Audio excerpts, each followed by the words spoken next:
Hey, everybody, it's Chris again. It's the Small Business Safari. We're going to take it to another level today. This one's going to be all about social media, how to get your web presence out there, whether you're starting a business, whether you're a mature business. I got an expert in the room because I made him come down here. He was going to do Zoom, and I said, nobody, we got to be in person. So he's driven down in here, and I am going to be flying solo today. Alan will not be able to do what we all do when we get started. So what I'm going to say is, cheers, Joseph Sisson. Thanks for coming on in. Absolutely, man. And we're a little early today, so I've decided to go Bloody Marys. So we're going to forego the Blantons that it was so nice of you to give me. And I do have that Blanton sitting at home. Tried it, loved it. It was amazing. But today it's going to have to be Bloodies. All right, people, we didn't want to hear about what Chris is drinking. And this is where I need Alan to jump in and say, Chris, come on, let's get going. Let's hit it. All right, let's do this. Joseph Sisson, he is JS Media. He helps people with their online presence, with helping get their business going. He is my social media marketing expert, and I wanted to bring him in so we could share some gold nuggets. But before we get into doing all that, Joseph, where the hell are you from? Yeah, so born and raised in North Georgia from LJ. Lived there the majority of my life. You know, went to school across the mountain. You know, go Dogs. So formally educated in marketing, traditional marketing. Then kind of found a path to, you know, social media, web presence, you know, that kind of thing over the years. Worked for several large firms, from everything from, you know, just marketing director to the last company I left, I was our chief marketing officer before I decided to take off. So you decided to take off, start your own business. Let's talk about that for a minute. Absolutely. Why'd you do it? Well, a couple of reasons. You know, one, there was a family need for us to move back home, and that kind of forced me to make a decision on, you know, what I was going to do. You know, I spent a lot of time traveling, was never home. And, you know, I had to make a choice on what I want to do the rest of my life. You know, did I want to work for a corporation that, you know, we manage huge accounts to the point to where, you know, you kind of look down at the meter and wondering if you were even helping, or were they just spending money because they had to? So you felt like you were that cog in the wheel, didn't really think like you were making a difference, but you had a family need and did this. So did you plan this? Did you come up with JS Media and said, that's what I'm going to start? Or did you have other ideas? I mean, what were you doing? Yeah, you know, it kind of started off just doing some consulting here and there. You know, just kind of left the company I was with. My wife left her job. We moved back home to care for my dad, and I started doing some consulting for some small businesses, kind of helping them out, seeing some needs. Not really trying to chase money, more so trying to help people, help situations where, to me, you know, a situation looked very easy, but to them, they were kind of overwhelmed, and it just kind of grew from there. So you kind of dipped your toe in the water. You didn't really have a business plan. So I'm going to go out there, I'm going to kill it, I'm going to become this media magnet that I am today.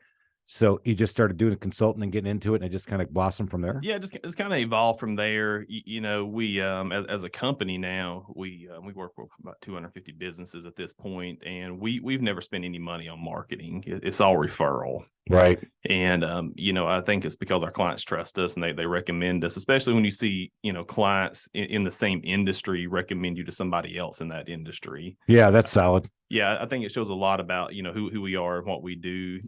You know, one thing that we do, like, you know, if you go to our website, we don't mention our clients, who we work for at all. You know, because I think that's important because, you know, our industry gets such a bad name. There's so many businesses that take advantage of customers. You bet. And it's super easy for anybody in my field to go to a website, a social media, and pick out something wrong. You know, because you can't hit everything right all the time, and send that email saying, hey, you know, we looked at your website, this is wrong. You know, we looked at your social media, this is wrong. This guy's not doing it right. We can help you. So to us, you know, our clients' privacy is very important. We don't want customers out there looking at that client saying, well, they can't handle their own, you know, that they can't do it themselves. They can't do this, they can't do that. So, you know, we do things a little bit different. I love that. Yeah. So let's go back to that, because I think the big gold nugget that it happens so often when we get people on the podcast is you either were introduced to this idea and just kind of backed into it, or you had something, that impetus that made you have to do this. In this case, it was go back, care for your dad, and you got to go figure something out from there.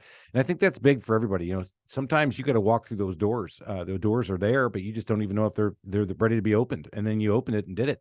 Yeah, I mean, I left an extremely stable job, making over 100,000 a year. They paid for my car, they paid for my phone, they paid for my gas, they paid for my travel. All I had to do is work, a 9 to 5 and stay on a plane all the time. Yeah. And when you leave something that secure and just dive in an unknown, it's tough.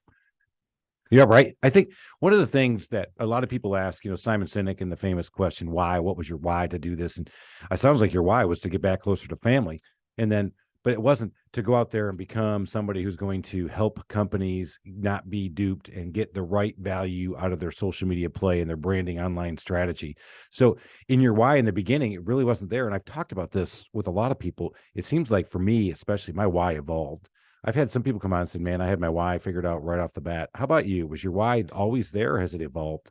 No, it's definitely evolved. I mean, we knew the services that I could offer, the business I could build. It was always there in my mind. All of us when we're punching a 9 to 5, and you're looking at somebody else making all the money, and you're doing all the work. You can always say, well, I could probably do it better. I can do that. And a lot of people just never take that jump into that. Yeah. They just kind of sit back and they get complacent. I agree with you. Yep. You definitely, you're not using, I said, for me, it was always, I wasn't using my whole mind. I No, was absolutely. feeling unfulfilled. And so my why coming out, people have asked me, I said, man, my why was to go out there and make a lot of money. So I wanted to use my whole brain, but I was more afraid of never starting something as opposed to starting and failing. Right. So my fear of failure was definitely diminished compared to my fear of never knowing if I could have done it. And that's a big thing for a lot of people. And so fear was a big motivator for me in the beginning. Yeah, when we started doing some consulting, here and there, our why definitely changed. I mean, from there, it definitely opened my eyes that hey, the part of the world I live in, there's a lot of great people, and that there's a lot of great people that work very hard, that have great ideas, but don't understand the world the way it is now. The way they see marketing or business management or branding is, maybe in a Yellow Page ad or something in the newspaper.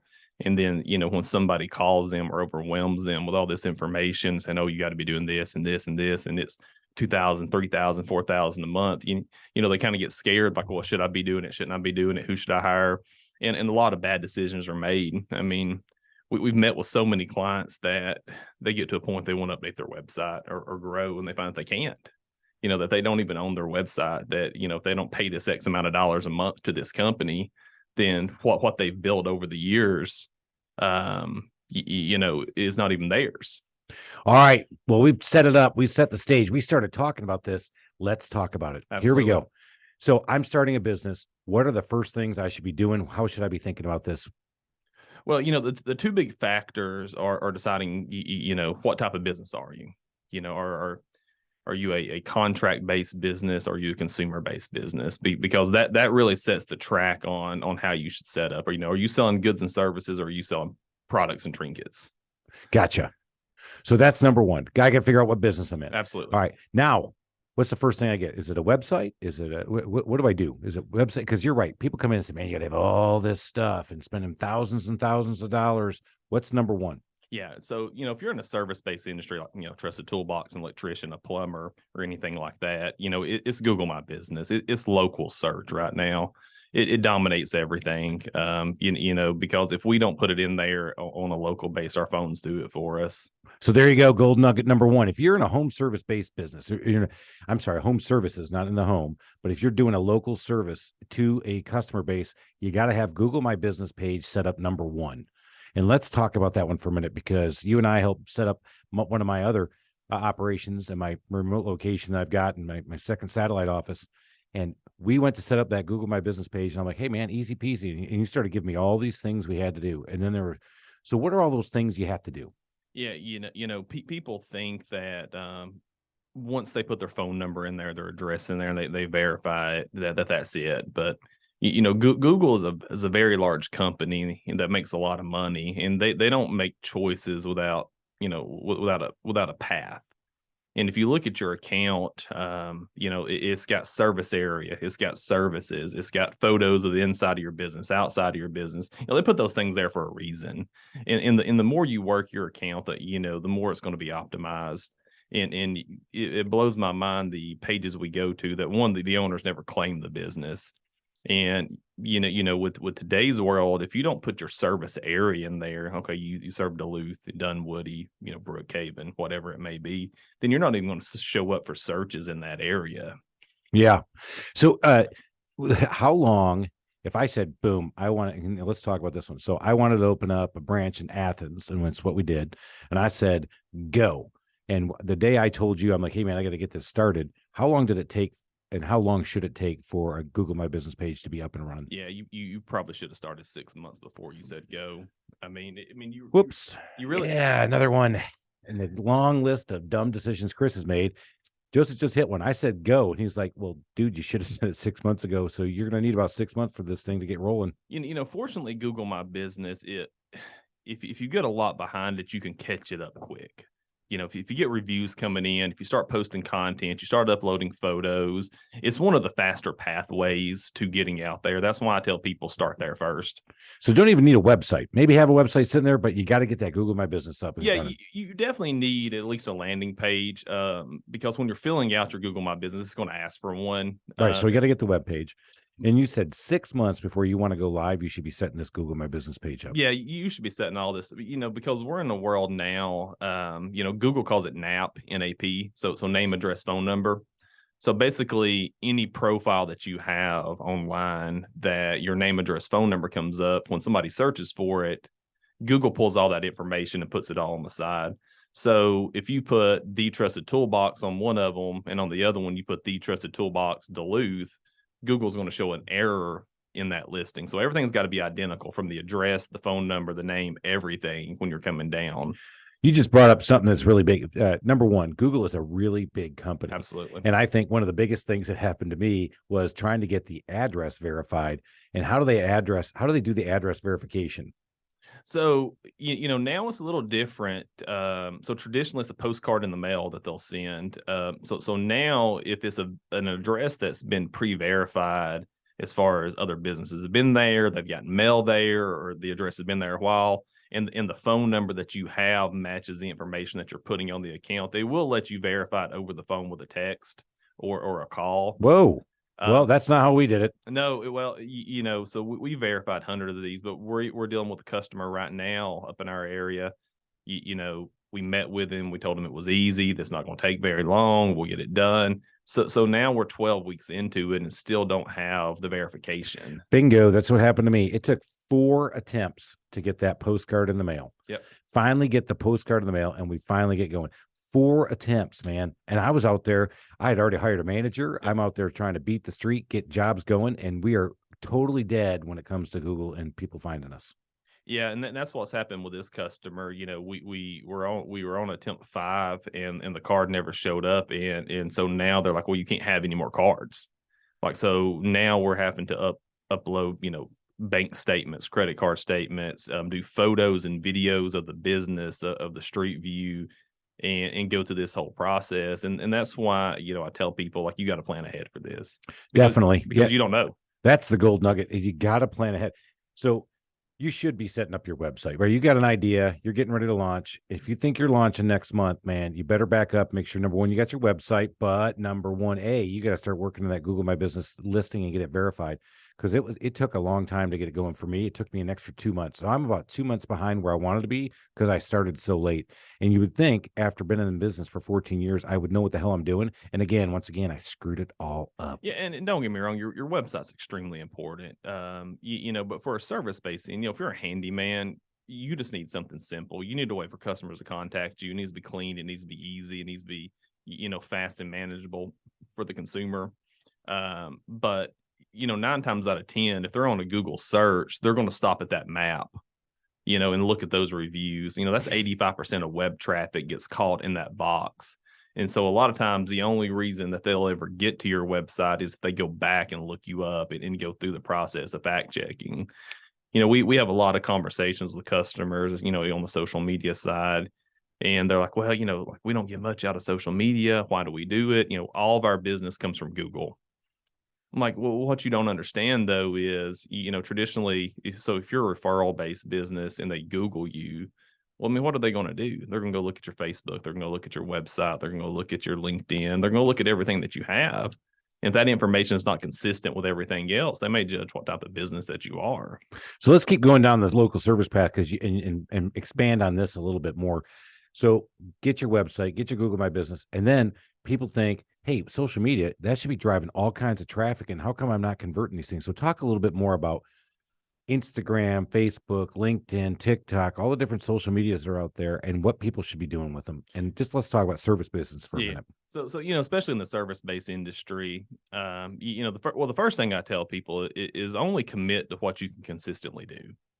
If it's only Facebook, then just do Facebook. If it's only Instagram, just do Instagram. Because consistency with all this, top to bottom, from your website to your Google to your social media, is key. Because the algorithms want consistency, they want content, they want growth. And if you can't deliver that, the algorithms are going to bypass you. It's really important to kind of keep that motor running on some of these. So, you pick one, you stick to it. You mean I can't just post once, go viral, and then bingo, I got millions of people call me? Yeah, it's not happening. Oh, man. Damn it. I knew I'd blown something, but no, I have not blown something. If you go out there and look at the Trusted Toolbox, you look at Chris Lalomia or the customer service freak on Instagram, and you look at the Chris Lalomia page on Facebook, you'll see it's consistent posting. Yep. It's out there. And you know what? It did not happen overnight. Still not happening overnight. It's a slow slog. But and I've said this to you. I remember the first time, I got to tell this story, is I get introduced to Joseph during COVID, and we couldn't meet in person, so we do over the Zoom. And he goes, "Hey man," and it was all I heard was blah blah blah, and all I kept saying was, "I just want more Facebook people, and I want Instagram I want to have lots of numbers and followers." And he's like, "Yeah, don't, no. Look, we got to work on the Google My Business. We got to work on directory listings, make sure those things are clean and consistent." And I'm like, "Yeah, blah blah blah." So we finally meet after 6 months, coming out of COVID, and you came in and you talked. And what he doesn't know is that I sat there and I was mad. I was mad because I hadn't gotten Facebook followers. I hadn't gotten Instagram followers. And so he says, I just said, "All right, man, how are we doing?" And I let him talk, and he started talking. And then he says, "Well, let's look at Google My Business." He goes, 6 months ago, you were getting about 500 people viewing your profile a month. And I'm like, okay. He goes, "Today, we're getting about 4,000 a month." I'm like, what? Do what? And I had the lady who helps me with my newsletter in the room with me, Mia. And after you left, here's what he doesn't know, is that Mia looked at me and said, "Did you know he was doing that?" I said, "No, I had no clue." In fact, I was mad because he wasn't growing my Instagram and Facebook. And I'm telling you guys, Google My Business today, I'm getting 10,000 views a month. My website's only still getting about 1,400. That's after 14 years in business. My website is definitely a transaction engine because we can do online estimates, but 10,000 people are looking at my Google My Business every month now. And that's because of the work you guys have done. So that's been awesome. Yeah, and especially as generations grow, that's going to become more and more important because the star rating, this top 3 rating, people don't like to dig anymore, and they think that those people that Google are putting up are the best possible solution. So a lot of times they don't go past that. But for social media, especially for a business like yours, it's just foundational. It's a portfolio tool. Is all it is. That's a great way to put it. It's a portfolio tool. If you think you're going to convert, and I'm in a lot of handyman Facebook groups, and people are like, "Hey man, I posted on Facebook. I get all kinds of leads." I'm like, "Dude, I don't get hardly any leads right off of Facebook directly." But I have had my sales guys come back, and I'm like, "Hey, how are people hearing about you?" It's our big question. "Hey, how'd you hear about us?" And more often than not, people are starting to say, "Well, I looked you up online. I checked out your Google reviews, of course, your Google My Business, but you'll hear a little Facebook. I saw that Instagram. I like the photos that we're seeing. And so that's why we're going with you." So it's there, but it's more relational advertising, right? Not really transactional. Yeah, it's a conversion tool. Yeah. Because again, they're going to start with Google. They're going to pick somebody, because typically in a service like yours or any type of direct service business, the customer has a need, right? And that's the reason they're looking. They're not going to be on Facebook scrolling and see a photo and say, "Hey, let's redo my living room. Let's redo." It typically comes out of a need or a want, and they start with Google.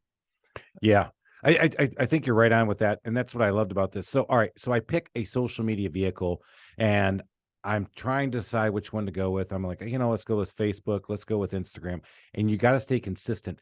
Who is doing a good job of that? And in my service business, like, I think we're doing a good job, but just pick a different service, if you will. Who is out there doing a great job, and why is that good? Typically, if you look at a lot of this stuff, the best people, the people that do it the best right now are personal injury attorneys. Whoa. Yeah, personal injury attorneys really burn the road. It's still one of the areas that I see that there's so much competition that it's crazy. It's still one of the only industries that billboard usage is through the roof. They create more content than anybody that I see. That they're one of the biggest businesses when it comes to doing this stuff and content creation that's out there. Wow. How about that? So I should be following personal injury lawyers. You know what? I think we used to call them ambulance chasers. Yeah. So I got to go chase the ambulance chasers. Well, it's such a niche industry that when you say personal injury attorney, that if you go look at their pages, they've got landing pages set up for everything that you can think of: bicycle wrecks, scooter wrecks, dog bites, whatever it may be. They've got hundreds of pages, and then those pages are duplicated for hundreds of cities in different states. They're the only business that I know that'll take a first or second year attorney out of school and hire them as a blog writer. Wow. If you look at Morgan & Morgan or some of these large firms, they're hiring people directly out of school just to be blog writers, just to be content writers. How about that? So Morgan & Morgan, which is a huge name, and I thought it was Atlanta based. I don't even know where it started. They're out of Florida. Yeah. Wow. And so that just shows you what they have done here in the Atlanta market. It's just absolutely done it. All right. So how do these guys do it right? It's just saturation. Saturation and consistency is key. Saturation, consistency. I wish business was that easy and then bam, you got it all. But I mean, we keep hearing this over and over, and it's just it's a theme. And that is, you gotta be consistent and you gotta hustle. Yeah, you definitely gotta want it. And you gotta want it more than the next guy. And the first thing that you gotta do, what we tend to tell customers is, okay, who's your biggest competitor in your industry, right? Yep. What are they doing? Because we gotta at least do that. There you go. So look at your competitors, look at what they're doing, and try to duplicate what they're doing. I also like the idea of, and that's why I'm glad you brought up the PIAs, not pain in the ass, Alan. Oh, Alan's not with me. Personal injury attorneys, because you go looking at cross industries, you're going to pick up some ideas. I think one of the things I remember you telling me once when we were talking about our stuff and strategy and content creation that we need to do here, you talked about an injury attorney, a personal injury attorney up your way in the mountains. And what did he do to start grabbing people who were moving through the area? He did something I thought was really cool. Yeah, we've done a lot of stuff up there from billboards to, to giving away apple pies to, to having hats and masks made. It's just trying to have the edge. Just like one of the attorneys that we work with, like billboards are really never in the picture because we don't see it as a huge conversion tool in our industry anymore, especially in a rural area. Yeah. But what we found, though, that is the attorneys around us that are growing, they're starting to buy billboards around us. So that's forcing us to buy billboards there, because if we don't, they will. Right. And you're kind of forcing some situations. And, we bought several billboards, and, our first couple of runs at them, the artwork looked good on the computer, but when you got it up on the screen, it didn't convert. Wow. And what we found that, simple is better. We went to one word on a sign and the brand name, and that's it. It just says injured. Wow. With a brand name, and the conversion traffic that comes off of that is about tripled. How about that? So instead, I've talked about this a lot in branding, especially when I first started. I met with a guy who, he had come from McDonald's and come from Comedy Central through the Turner Network. So he helped me with branding. And I said, here's my first idea for my logo for the Trusted Toolbox. And I had a handyman coming out with a bunch of tools in his hands out of a toolbox and going, charge. And he's like, whoa, back up, slugger. And he brought me back to, what are some iconic logos? And he basically told me, go look at FedEx. Yeah. Go look at UPS. Go look at Coca-Cola. Go look at IBM. Go look at AT&T. And so you do that, and you find out their logos are really clear and concise and simple. Yeah. So what we the kind of rule we stand by is any branding or marketing, needs to fit on the side of your finger. Whoa. Right? So look at big brands, Starbucks, FedEx, Coke. If you take their logo and hold it up, right, it's going to fit on the side of your finger. Wow. I think I'm going to go tattoo the Trusted Toolbox inside of my finger, start branding myself that way. It's just like with billboards, people clutter them up. They got phone numbers, they've got websites, they got photos. People are going 70 miles an hour. Yeah. You ain't picking that off. No. Oh, that's funny. Yeah, that's well, not funny. It's right on. So that's how these guys were able to convert these traffic in the rural areas. Injured, boom, one logo. And so that again, pick that up. Be simple. But that only works though, so these signs that we've got, like again, they just say injured and they've got the brand. But it only works though if somebody types in injured in our area or the brand name in our area and you come up on Google. There we go. So you still got to tie it back to the Google, and we're coming back to it again. You got to go back to Google. So now I've got this mature business, and I come talk to you. You're going to assess how we look online, and then you're going to give recommendations. And I'm sure with everybody, it's always different. Take us through a case study, and maybe somebody who's not me, and talk about you went in there, you identified these issues, and you went after these problems, and they fixed. And what happened? Yeah, well, I mean, it happens so often. It's typically just what we're talking about, that they often overlook the most simple things in their business. That they spend all their time fighting fires instead of being able to plan for growth, because you're constantly dealing with stuff that you didn't plan for. Once we, a lot of times once we get the path clear, that's when you really start having time to talk about growth and talk about implementing this and implementing that. But until your house is kind of clean, it's hard to get into those paths consistently.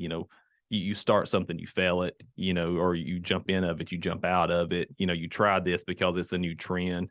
That's the thing that we see that kills businesses the most right now, is trying to be trendy. Well, this is happening. This is cool. Let's do this. Like, you got to commit to it. So what's the trendy thing right now you're seeing? Well, like TikTok, and stuff like that. I mean, obviously, those are great tools if you stick with it. But, if you jump on it for 6 months and say, hey, well, it's not working, I'm not getting out of it what I need, then it's never going to work for you. Speaking of TikTok, and he's not here, Alan's not going to have to do the TikTok with us today. That's going to be exciting because we have got to try TikTok. You got to keep it going, right? Got to keep it going. Consistency is key. So let's talk about, what is good content? Is there any such thing as bad content, good content? Well, yes and no. Let's go back a little bit. So when we're picking content vessels, the first thing we look at is, does the platform index the content for searching outside of the platform? So that's a big heady statement, man. I'm not sure to understand what that means. So Facebook, for example, if I post content on Facebook, right? The only way you'll ever find that is if you're on Facebook searching. Gotcha.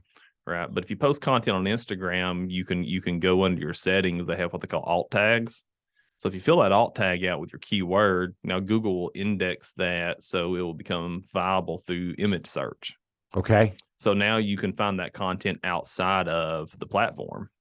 Alt tags. Alt tags. So basic keywords for images. Keywords for images is alt tags. Got it. So LinkedIn allows for alt tags. Twitter allows for alt tags. Instagram allows for alt tags. I'm writing notes. Yes, that's why I got really quiet, everybody, because I'm writing notes. And Alan's like, if he was here, he'd be going, hey, man, are you writing that down? Of course I am, man, because he's already told me to do that. And I know I keep forgetting to do it. So we're going to talk about this after, about what Joseph needs to do to help me more. Yeah.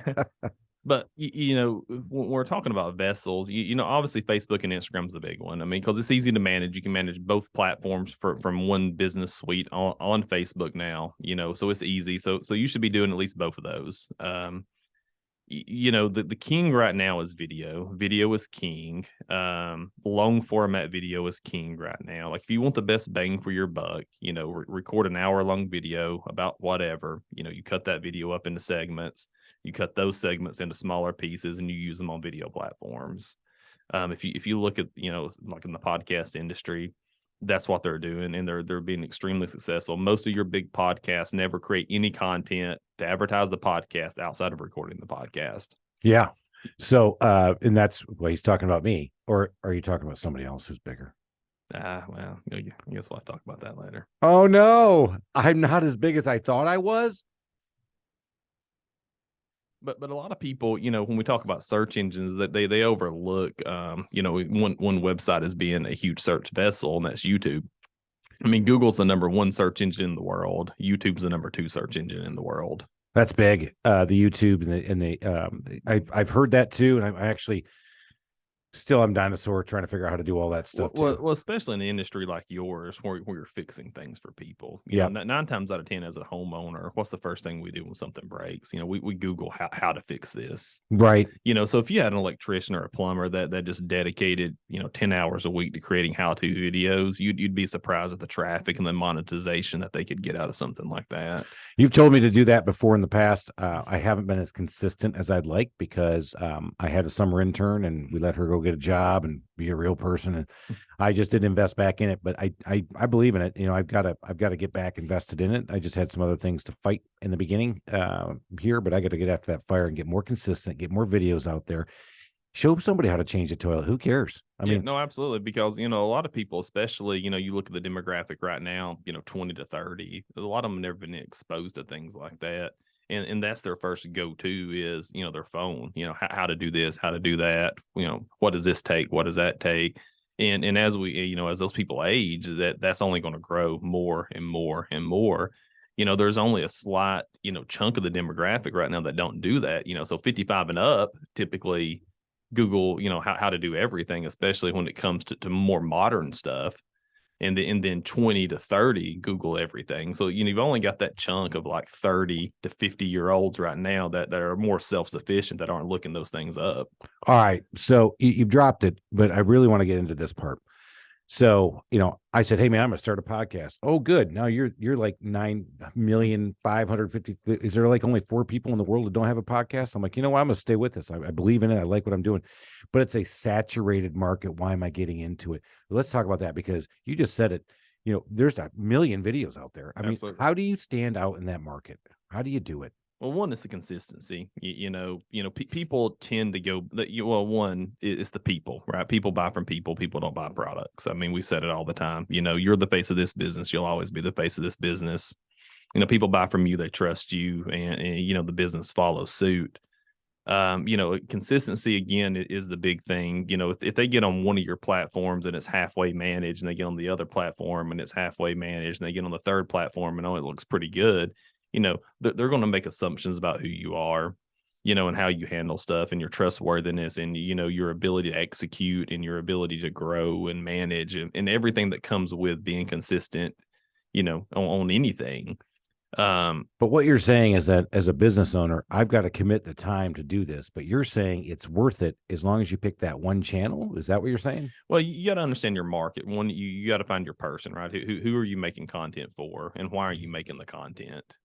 If you don't know who you're serving it up to and why you're serving it up to them, you're just gonna kind of be out there swimming and you're lost. You got to know who you're delivering this stuff to, and that comes through analytic research and knowing your market, knowing your demographic. It's like here, like you know who we're serving content to. Yeah. You know who the Trusted Toolbox customer is. Yep. Like up our way, a handyman will probably never fly, because the majority of guys just do it themselves. You bet. In the market's different here.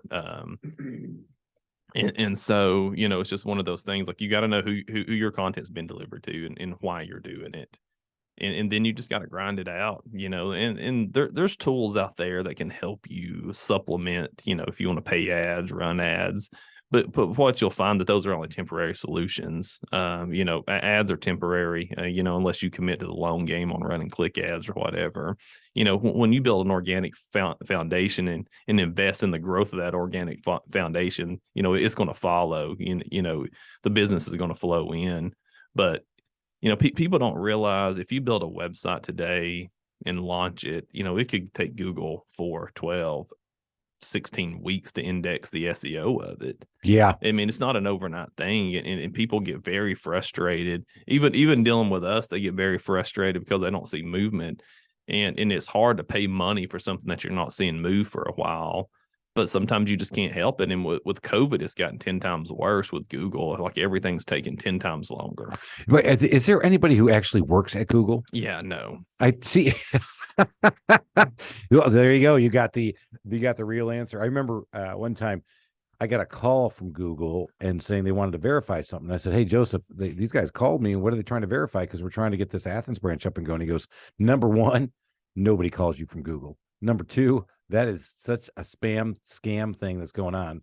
And number three, we still need to go get that other postcard out there. I'm like, oh my God. Yeah. I mean, right now, the only calls you're going to see from Google is if you're running ads from them. The ads department will follow up with you or try to get you to spend more money or things like that. But when it comes to managing your business, your Google My Business account or anything like that, like they're not going to communicate with you. So how do you know your Google My Business page is down? Well, you just got to keep checking it. There you go. I hate that. And that's happened to me. It happened on a Friday, and Joseph called and said, "Hey man, your Google My Business page is down." I'm like, what? And I said, "Well, all right, let's get it back up." He goes, "Oh, it's not that simple, bro. We No, have to submit a request, and they have to review the request and see if we violated something or whatever." And they never told us. All of a sudden, it just came back on a Monday. yep, yeah, so we got up that morning and the account shows suspended. Yeah, and they don't really tell you why. They're just saying, "Hey, you may or may not have violated this, or you may not have violated that." We seem to think that it had something to do with us setting the ads account up. You were working with Google a little bit, we were working with Google a little bit, and we seem to think on this situation that some wires got crossed. And when we contacted them, they said, "Oh, that's okay," but no, it's not instantaneous. Everything with Google is 3 to 5 days. That is a killer because if my phones were down for 3 to 5 days here at the office, obviously I have a disaster recovery system, but that would be a real killer and crimp. And so we just got done talking about how awesome Google My Business is, and it was down for 3 days. I can't tell you how much business I lost. I don't know if I lost any. Maybe I lost a few. I don't know, but man, that sucks, especially when you don't know it's down. Well, and that's the thing. And when it's gone, it's gone. Like they deplete you from everything. You were there, and now your competitor's there. So, keeping an eye on, like we look at those accounts every day. We're in those accounts every day because on the other thing is Google will suggest things every day. Hey, is your business ADA compliant? Does it have, ramps or stairwells? Do you take credit cards? Do you do takeout? They're always asking these questions to grow your profile. And, if you don't implement those changes after a certain amount of time, they will. Gotcha. And those changes could be wrong. They could say, "Hey, Chris has got, a pathway for wheelchairs out there too wide, and you don't." And somebody shows up and they can't get through the door. Now they're mad. So, it's just so important to keep an eye on that because consumers dig into that more than anything. If you're listening to this podcast, and hopefully you're not doing it while you're driving, man, go check your Google My Business while you're listening to this thing. That's been big. I know we came full circle back to it, but let's get back to. So I have social media. I'm out there. I'm staying consistent, and I got to stay on brand. Figure out who my target market is, what's going to be interesting to them, and make sure that I'm doing it consistently, day in and day out. But man, I'm a 5-person shop. Should I actually commit to doing that over maybe doing some other marketing spend? Is that what you're saying, or should I talk to somebody like you? How do I do it? Yeah, I mean, it's tough. When you're an owner operator, it becomes tough because you're wearing all the hats. So that's why it's important sometimes just to start small. It's whatever you and your budget, can handle because a lot of these marketing strategies can get very expensive. They can get very detailed. They can take a lot of time when you start talking about backlink campaigns and landing pages and PPC, click ads and all this stuff. It can be a lot. We tell people look at what other people in your area are doing, right? What are they successful doing? Like you got to at least be doing that. So that's the other thing I think that I picked up that everybody ought to pick up as well. You got to do market research. Now, you can't do it all the time, man. Again, we got lots of things to do, but you know what? Pick a time every year and go out there and do some market research. See what your competitors are doing. Find out what's going on. We're going to get ready, and honestly, I'm going to do some secret shopping on some remodelers to see how they come about doing bathroom remodels for people. Yeah, and again, you can hire someone like us, or there's tools out there that you can purchase and learn and do this yourself. We use a great tool called SEMrush that we can put any website, any business in, and it's going to give analytical data for their website, how many backlinks they got, what directories that they're listed on. And so that's a good place to start. If you're a similar business and business A is on these 20 directories that don't cost anything, it's just time setting them up. Well, maybe you should start there. Make sure you have your website and your social media and it's up to date. Again, going back to a portfolio based social media account like yours, that content can be scheduled out. You get up on a Sunday, you take 2 hours, you schedule out 2 weeks and you're done. Because all you want is when somebody looks at that page to see, hey, they're consistent, they're there, they're following up, they're answering questions, and outside of that, though, where we're going to go next is the reviews. Right. Let's talk about that for a minute. So I just ran a program here in the office, and I said, all right, man, the guy who gets our 600th review, by the way, 600 reviews for my company. It's fantastic. My closest competitor right now is at 200.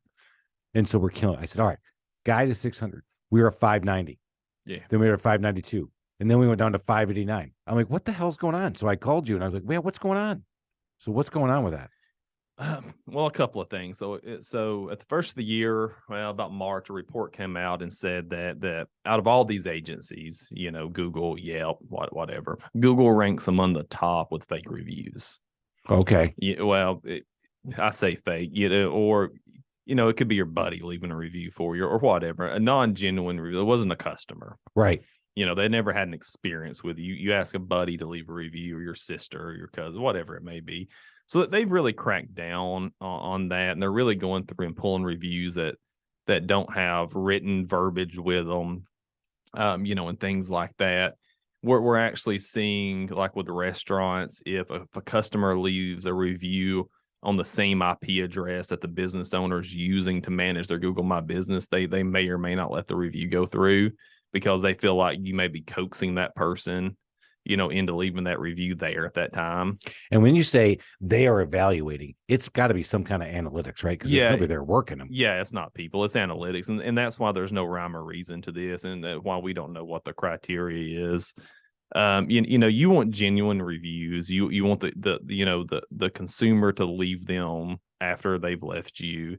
And you want the review to have the keywords in it if you can. And you want, the other big thing is that we see is nobody ever replies to the reviews. And that's just as important as getting the reviews.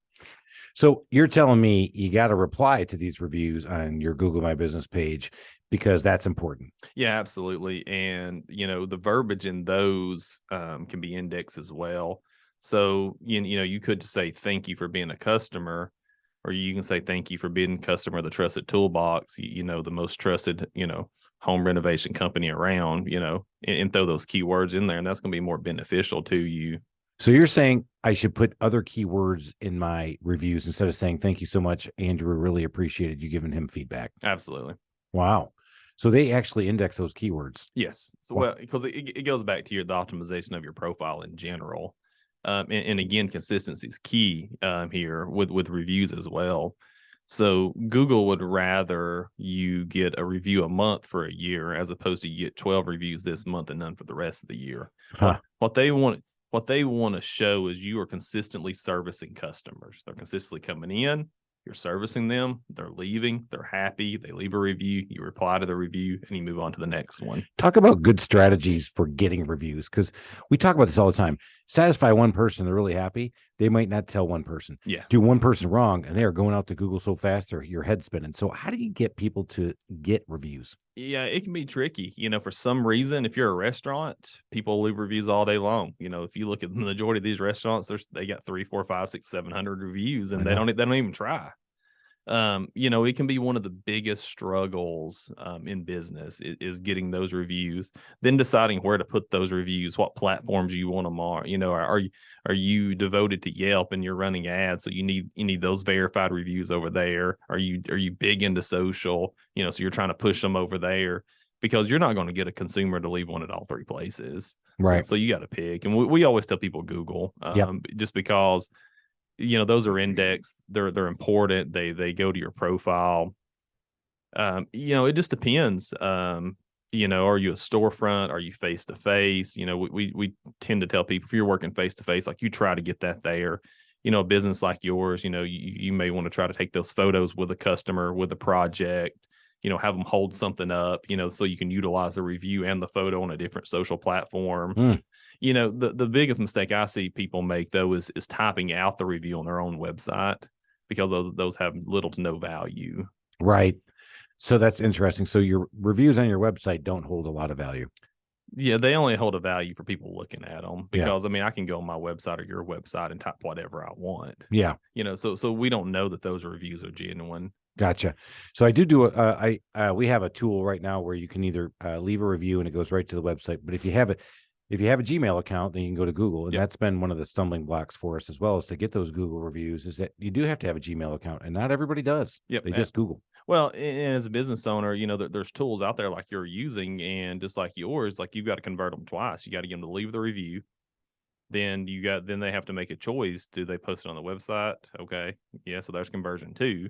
And now do they put it on Google? So now there's conversion 3. And they have to put it in again, which has also been cumbersome. That's why I wish it could be better, but I'm still out there looking for that panacea, that one that's going to work best. And again, there's so many companies, there's so many programs. Like you just have to research and find what's best for your business, because every industry is different. Right. Like we've got customers that have storefronts that we print QR codes that they put on the counter, and as they're checking out, they scan it, leave a review, it works fine.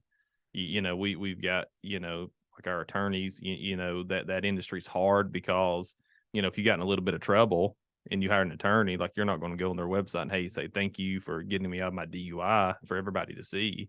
You're right. So it really just depends on your industry. How do personal injury attorneys get reviews then? That must be really hard. It is. So, we've the one we've been working with, we just crossed 100 review, and we get, just like you were saying, at 600, like we got to 90 and it just like stalled.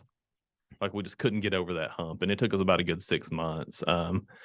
And again, are you a quick interaction business? Like when you interact with your customer, are you done in 5 minutes, or is it a week-long, project like you're working on, or is it a 2-month-long case like an attorney would? I mean, all those things come into factor with your strategy on getting reviews. That's wild. All right, man. What haven't I touched on that I need to touch on? Is there something that I'm missing? It's just, people just got to look at their business, and they just have to make choices on where they need to be and what they want to do, and stick with it. I think that's the biggest thing with all of this is people give up because they're not seeing the results that they want. Right. I agree. I mean, like I said, looking at it today, my Facebook followers, my Instagram, it's not necessarily that big. It hasn't really grown like I'd want it to. But I understand why and what it's doing. And for people who go out there and look at it, that'll be just a reassurance that, hey, these guys are out there posting, and they're actually really, part of their real business. Yeah. Yeah, absolutely. It's just one of those tools that, like, I mean, if you had 5,000 followers on Facebook, I mean, do you think that your business would get significantly more revenue out of that? I don't. I mean, I just think that, now if you're selling T-shirts, on the other hand, then you're all in on social media. So there we go. So I'm selling T-shirts. I'm selling stuff that's not local. We didn't really talk about this much. So if I'm a non-local service business, there is a different strategy altogether, right? Yeah, absolutely. Especially if you're selling things. If you're selling objects that can be quick impulse purchases, then you're all in on social media. Yeah. Because you can be scrolling past it and see that T-shirt and say, hey, man, I got to have it. It's so funny you bring that up, because I'm on TikTok and they have these new leggings for women. And so I went and bought some for me because it was there. It was an impulse. I mean, no, I didn't buy those. I'm sorry. I mean, I bought them for somebody else. I hope that wasn't my Christmas present. Oh, God. Yeah. Oh, look out. So I see it. So if you got the impulse buy, you're checking out, you're doing more and more of the social media, the trend, and hitting that, because we talked a lot about local service businesses, but obviously if you got a service that you can offer everywhere, different strategy. Yeah, different strategy. And it depends on the industry, right? So like if I need my bathroom done, like I need it done then, right? Like a personal injury attorney, 9 times out of 10, when somebody gets hurt, they've already made the decision in their head who they're going to hire, because they've been saturated with that brand for so long. Yeah, I guess you're right. I guess you don't get hurt and go, all right, I'm going to go out there and look and see who I've got out there. No, they know Morgan & Morgan, here in Atlanta, Morgan & Morgan, Ken Nugent, John Foy, the strong arm guy. It's funny because as you said that, I was like, oh, yeah, I know all these names too. But in its saturation of marketing, they're on TV all the time. They're on billboards all the time. But now on the flip side of that, if you get arrested, right, and your wife or whomever's got to get you out of jail, you're probably going to go to Google and say, okay, who's the best attorney around? Yeah. So in the same industry, you can have an attorney that does 2 different services that's marketed 2 different ways. So I like it. So that one, you can see branding and awareness helps turn that conversion over when you're in the personal injury law. But when you're in the criminal law, you got to be out there ready to go because it's transactional, it's ready to go. People are going to say, okay, I got to find somebody today. Yeah, almost all service industries are going to feed off of Google, and that's the first place you got to start, because the thing we tell people is the people searching on Google when you come up need your service then, or they wouldn't be searching for whatever you have to offer. So you want to be in front of that customer when they need it. It's funny. I just got done explaining to somebody that, and that's the strategy we have here at the Trusted Toolbox, is that 100% of my market, there are 5.2 million people in Metro Atlanta. They are not all my customers. They're not my target market, but I got my target market pretty well defined. At any one point in time, only 5% are looking for my services. And that's that mattress effect. How many times when we had Sunday papers way back when, you'd open it up and go, man, I need a mattress. Oh my God, this is my lucky day. They're running a sale today. Yeah. So we have this conversation all the time with customers that, hey, they'll call or email, say, hey, we're only on 110 searches this month. Well, how many people in your area were searching for that service anyways? Right. If there were 130 people searching for your service and you're on 110 of the searches, then you're doing fantastic. Yeah. So you've got to look at more than just your numbers too. You got to look at what the industry's bearing that month or that day or that week. If that industry's so, how do you find those? I mean, if it's just me without having somebody like you, how do I find them? Google Analytics, provides all that information. These are pieces of code you install on your website that you run from your Google My Business panel, your Google Analytics account. There's all kinds of tools out there for analytical marketing that you can either use yourself or hire somebody to use. You just got to understand, what the common factors are in those. Well, Joseph, you have not disappointed. You have been amazing. I love this stuff. Thank you. Let's go ahead and let's plug you up a little bit. I have referred you to a number of people. Absolutely. And I've heard nothing but good stuff about doing it. But how can people find you online? Yeah, so they just go to sissondigital.com. Check us out. That's sissondigital.com. I'll add that in the show notes. We'll make sure we have that going. Thank you so much for coming. But I'm not going to let you leave just yet. What you got? Without asking my favorite 3 questions. All right, hit it. Number 1, what's a favorite feature of your house? Favorite feature of my house? Probably our bedroom. We spend the most time there, just hanging out, chilling, watching TV. Now you're just bragging. Oh boy, look out. I like it. All right. Number 2, what is a customer service pet peeve of yours? I think the biggest thing is when you get pushed off to somebody. Like I hate when you call a business and you get told that they can't take care of that, or somebody else has got to call you back. Where I know that it's just as easy if that person take a note and say, hey, we'll take care of it. I hate when you go to a website and you got to click 37 times to contact somebody, or you can't find a phone number. It's not that hard. And, and when we build websites, that's the thing that we put out there. Like, we want the customers to be able to contact somebody on the bottom of every page. Yep. Love that. Conversion's key, simple and easy. It's not that hard to answer a question. Don't make it 37 clicks just to give me an answer that you could have given me online anyway. I love that. All right, last one. Give us a DIY nightmare story on your house, because I'm in the home repair business. I love to hear these stories. Well, I think I probably told you about it last time. We were here. Our daughter, our 8-year-old at the time, was playing in the shower and fell and broke the faucet completely off. And it busted the pipe in the wall, and that bathroom shared a wall with our kitchen. So we ended up, I had to pull the fridge out, cut a huge 6-foot wall, hole in the wall, just to clean all this up, get the water cut off before I could even call somebody or hire it. So how did you get the water cut off? Did you go to the street and cut it off? Yeah, well, we have a well, so we went outside and cut it off eventually. But we're panicking because water is essentially shooting straight out of the wall on 2 sides. I love it. I love that story, because if you've never been there, by the way, I have, and I was doing a tub faucet when I first started, and I was doing the job, and I had my guy holding onto the water, doing the shutoff valve, right? But he had his phone, so he had his cell phone. I had my cell phone. I said, "All right, cut it on." I said, "All right, man, turn it off." Wait, he dropped. I told him to turn it off because I hadn't got it sealed like I wanted to. It was a massive pain in the butt, sweat that I had to do anyway. But I could hear the air. I'm like, dude, shut it off. His phone died. Oh man! So I had to run downstairs and tell him to turn it off, and run back upstairs. And the whole time I'm trying to figure out how to corral all the water so it doesn't go down into this lady's dining room. And it was just, I mean, it's pure panic. Well, as a homeowner, I think any project you start is a do it yourself nightmare, because you get 6 hours into it and immediately regret every minute of it. Absolutely. And then that's what we call the Trusted Toolbox. There we go. Call the Trusted Toolbox. Joseph, thank you so much for coming on, man. Selling and telling us everything that we need to know about this adventure team. You have gotten some huge gold nuggets today. The Small Business Safari is here every time. Go out there, rate, review, follow us, man. Go out there, give me a review. And what's wild is I've been getting some great feedback from people, and we're going to start implementing some of that feedback into these upcoming podcasts and get some other guests on. And we're going to try to find somebody from the restaurant industry to come in and talk to us about how they were able to build something, and what I think is still a harder business to do than even I am. Yeah, restaurant industry is brutal. Probably the softest margins in any business. From the restaurant owners we talk to, they've got about enough burn money for about 4 months at any given time. Wow. It's a brutal industry. It's competitive. Prices change constantly.